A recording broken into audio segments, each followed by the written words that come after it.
नमस्कार दोस्तों, मैं फिर से हाजिर हूँ आपको कुछ नई जानकारी देने के लिए। एक्चुअली मुझसे किसी ने पूछा है कि क्या रोमेनिया की कोई करेक्ट सही कंसल्टेंसी है इंडिया में जो सही तरीके से प्रोसेस करती हो और जेन्युइन काम कराती हो। देखिए, मैं आपको ये चीज़ बता देना चाहूँगा कि इंडिया में बहुत सारी कंसल्टेंसियाँ जो रोमेनिया का काम कराती हैं, रोमेनिया का वीज़ा लगवाती हैं, वर्क परमिट लगवाती हैं, ठीक है। बट मैं अपनी तरफ से ये नहीं कह सकता हूँ कि कौन सी सही और कौन सी गलत, क्योंकि सभी के लिए एक अलग अलग एक्सपीरियंस है। मेरा अलग एक्सपीरियंस है कंसल्टेंसी के साथ, कुछ ऑफिस हैं उनके साथ, ठीक है। बाकी लोगों का अलग एक्सपीरियंस है। तो अगर मैं बोलता हूँ कि मान लीजिए कि इंडिया में ए बी सी तीन तीन कंसल्टेंसियाँ, ठीक है। तो मैं बोलता हूँ कि ए सही है, बट वही कंसल्टेंसी किसी और के साथ उसने गलत काम किया तो वो बोलता है कि वो गलत है, ठीक है। तो इसके अकॉर्डिंग मैं ये नहीं कह सकता कि कौन सी कंसल्टेंसी सही है, आप वहाँ जाके वीज़ा लगाओ, ठीक है। बट बहुत सारी ऐसी हैं जो सच में सही हैं और सही तरीके से काम करती हैं। बट दिक्कत यही है कि उनका डायरेक्ट जो इंडिया की कंसल्टेंसी है उनकी डायरेक्ट पहुंच यहाँ रोमेनिया तक नहीं है। उनको काम कहाँ से मिलता है, उनको वीज़ा वगैरह कहाँ से मिलते हैं। क्या होता है कि यहाँ की कंपनी को जब वर्कर की ज़रूरत होती है तो यहाँ की लोकल कंसल्टेंसी के पास जाते हैं लोग, ठीक है। कंपनी उसके पास जाती है, यहाँ के ऑफिस में जाती है। वो यहाँ डिमांड करते हैं कि हमको 5 या 10 वर्कर चाहिए हमारी फैक्ट्री के लिए या हमारी कंपनी के लिए, फला फला पोस्ट के लिए। तो वो फिर सर्च करते हैं इंटरनेट में कि इंडिया की टॉप 1 या टॉप 10 कंसल्टेंसी कौन सी है, या फिर उनके कोई कांटेक्ट इंडिया में हैं तो वो उनसे संपर्क करते हैं। उनको बोलते हैं कि हमको इतने वर्कर चाहिए, हमें इतने इस पोस्ट के लिए चाहिए और ये सैलरी वगैरह वगैरह, वो सारा डिटेल में बताते हैं उनको, ठीक है।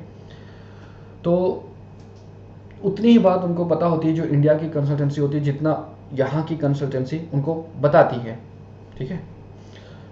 तो उसी बेस में वो जो एम्प्लॉय है, जो वर्कर है, जो यहाँ आना चाहता है, उसको उसी बेस में वो चीज़ों को बताते हैं। कुछ चीज़ें छुपाते हैं, कुछ बताते हैं। ज़्यादातर क्या होता है कि जब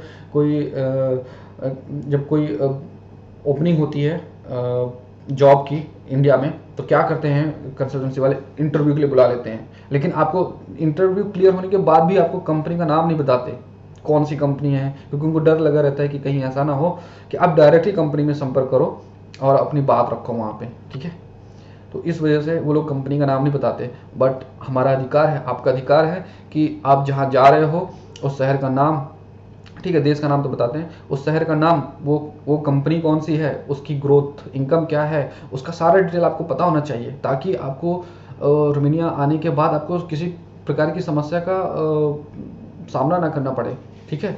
आपको किसी प्रकार का कोई समाधान ना ढूंढना पड़े। तो मेरा मानना यही है कि आप बिल्कुल भी जल्दबाजी मत करो। आप ये मत सोचो कि अगर आप नहीं आओगे तो आपका ये बिगड़ जाएगा। देखिए, बिगड़ना किसी का कुछ भी नहीं है। आपने जो लक्ष्य तय किया है आपको मिलेगा, बस आपके अंदर दृढ़ निश्चय होना चाहिए, आपका फोकस होना चाहिए उसमें, वो आपको मिलेगा, ठीक है। बट अपने अपने साथ कंप्रोमाइज़ मत करो, अपनी ज़िंदगी के साथ कंप्रोमाइज़ बिल्कुल मत करो। फर्स्ट आप जानकारी लो कि आप कौन सी कंपनी में जा रहे हो। एक चीज़ और, क्या होता है कि कुछ कंसल्टेंसियाँ बता भी देती हैं कि आपकी कंपनी का नाम ये है और आप यहाँ पे जा रहे हो, इस शहर में जा रहे हो, और ये सारा डिटेल देती हैं आपको। बट क्या होता है कि आप उसको नेट में सर्च करते लेकिन मिलती नहीं हो कंसल्टेंसी। क्यों? क्योंकि रोमेनिया की बहुत सारी कंपनियाँ ऐसी हैं जो नेट में उनकी वेबसाइट नहीं है, ठीक है। वो रजिस्टर्ड है यहाँ पे, उनका सारा कुछ डेटाबेस है, बट वो नेट में उन्होंने वेबसाइट नहीं रखी हुई है, क्योंकि उनका काम चल रहा है, छोटी कंपनियाँ हैं, उनको वेबसाइट की ज़रूरत नहीं है, तो वो रखते नहीं हैं। तो ऐसा भी नहीं है कि जो नाम आपको बताए जाते हैं वो फेक है, ऐसा भी नहीं है। और फिर मैं ये भी नहीं कहता हूँ कि जो चीज़ें आपको बताई जाती हैं वो भी क्लियर है, एकदम करेक्ट हैं। कुछ चीज़ें फेक भी बताते हैं, ठीक है।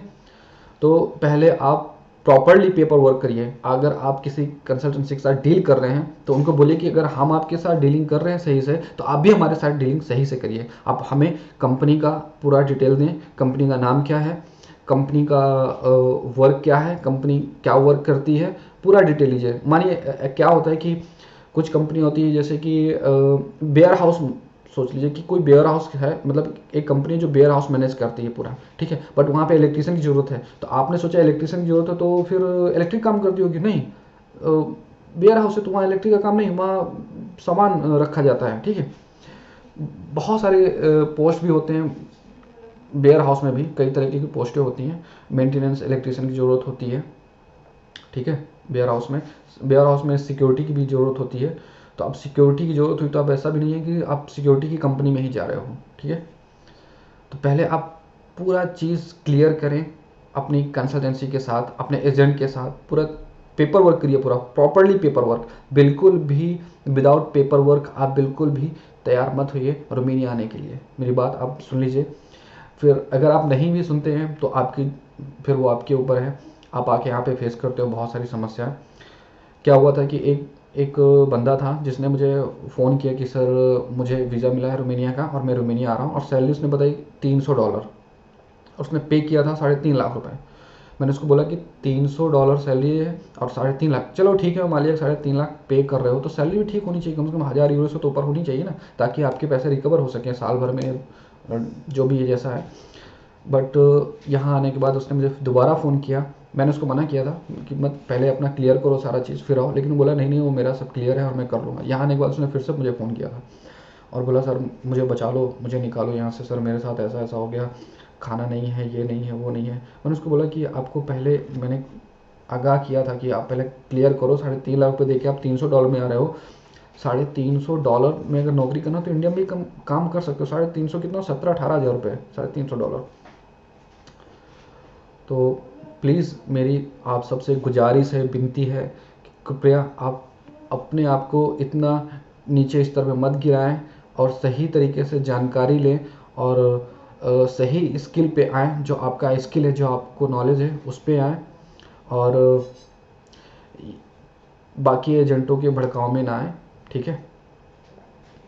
बस मेरा यही उद्देश्य है इस वीडियो को बनाने का, और मैं यहीं पे अपना ये वीडियो समाप्त करता हूँ। जय हिंद।